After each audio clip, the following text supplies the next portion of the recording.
Existe um lugar para onde os marinheiros vão quando o mar decide que eles não merecem voltar. Não é um lugar no mapa.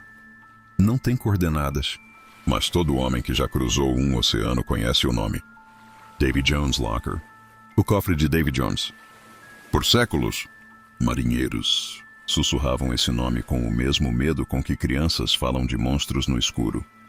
Só que esses homens não eram crianças. Eram navegadores experientes, guerreiros do mar. Homens que enfrentavam tempestades, batalhas, fome e escorbuto sem piscar. E ainda assim, tremiam ao pronunciar esse nome. A pergunta que ninguém responde é: por quê? O que exatamente eles sabiam sobre Davy Jones que nós esquecemos? Fique até o final, porque o que você vai descobrir aqui talvez seja melhor não saber. Antes de falar sobre Davy Jones, você precisa entender uma coisa sobre o mar. O oceano tem mais de 11 quilômetros de profundidade em alguns pontos. A luz solar desaparece depois de 200 metros. Depois de 1000 metros, a pressão é tão absurda que esmaga submarinos militares como se fossem latas vazias. Depois de 4000 metros, nós simplesmente não sabemos o que existe. Mais de 80% do fundo do oceano nunca foi explorado. 80%. Isso significa que a maior parte do planeta em que você vive é território desconhecido. Um mundo paralelo, escuro, silencioso e frio, que existe exatamente agora, enquanto você assiste a esse vídeo. E é lá embaixo, nessa escuridão onde nenhuma luz chega e nenhum som humano ecoa, que os marinheiros acreditavam existir o domínio de Davy Jones, um ser, uma entidade, um guardião, responsável por guardar tudo que o mar engole: navios, cargas, segredos e almas. Aqui começa o problema, porque quando você tenta descobrir a origem de Davy Jones, você encontra um vazio. Não existe uma fonte clara, não existe uma história de criação definida. É como se a lenda tivesse surgido do próprio oceano, sem autor, sem data, sem explicação. A primeira referência escrita que temos é de 1726, no livro The 4 Years Voyages of Captain George Roberts. O autor menciona Davy Jones como uma expressão que marinheiros já usavam para descrever o fundo do mar. Já usavam. Isso significa que a lenda é anterior ao registro.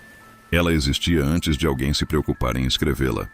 Ela vivia na boca dos marinheiros, passada de navio em navio, de porto em porto, como uma doença silenciosa. Mas quem era Davy Jones? Existem teorias, várias, e cada uma é mais perturbadora que a anterior. A primeira diz que Davy Jones era um taberneiro real na Inglaterra, no século XVI. Um homem conhecido por drogar marinheiros, bêbados, e vendê-los como escravos para navios. As vítimas acordavam no mar, sem memória de como chegaram lá. Os que sobreviviam diziam que tinham ido para o cofre de Davy Jones e voltado. Os que não sobreviviam simplesmente não voltavam. A segunda teoria é mais antiga e mais sombria. Ela fala de Dup Jones, uma entidade da mitologia caribenha. Dup é uma palavra para fantasma, para espírito maligno. Um ser que habitava as profundezas e atraía navios para a destruição. Pensa nisso por um segundo. Marinheiros europeus, escravizados africanos, navegadores caribenhos, culturas completamente diferentes, separadas por oceanos e idiomas, todos com medo da mesma coisa. Todos com um nome diferente para a mesma entidade. Como isso é possível? Davy Jones's Locker. O cofre de Davy Jones não é apenas uma expressão. Para os marinheiros do século XVII e XVIII, isso era um lugar real. Um lugar físico no fundo do oceano, onde Davy Jones guardava as almas dos afogados. Não como memória, não como metáfora, como prisioneiros. A crença era de que os homens que morriam no mar não iam para o céu nem para o inferno. Eles ficavam presos, num espaço entre o mundo dos vivos e o mundo dos mortos. Escuros, frios, conscientes. Sabendo que estavam lá embaixo, mas incapazes de subir. Imagina o que isso significa psicologicamente para um marinheiro do século XVII. Cada vez que ele cruzava o oceano, sabia que se seu navio afundasse, ele não teria nem o descanso da morte. Ficaria lá embaixo, para sempre. Alguns marinheiros preferiam se matar antes de afundar do que arriscar ir para o cofre. Isso não é folclore inocente. Isso é terror existencial coletivo. E agora vem a parte que me incomoda mais. Existem relatos, centenas deles, ao longo de séculos, de marinheiros que sobreviveram a naufrágios e descreveram a mesma coisa. Uma presença, no escuro da água, algo que não os puxava para baixo, mas que observava, esperava, como se soubesse que mais cedo ou mais tarde eles voltariam. Agora eu preciso te mostrar algo que a ciência descobriu, e que curiosamente ninguém liga muito para isso. Em 1997, pesquisadores do NOAA, a Agência Oceanográfica Americana, captaram um som no Oceano Pacífico. Um som de baixíssima frequência, extremamente poderoso. Tão poderoso que foi detectado por hidrofones separados por mais de 5.000 quilômetros. Eles chamaram de The Bloop.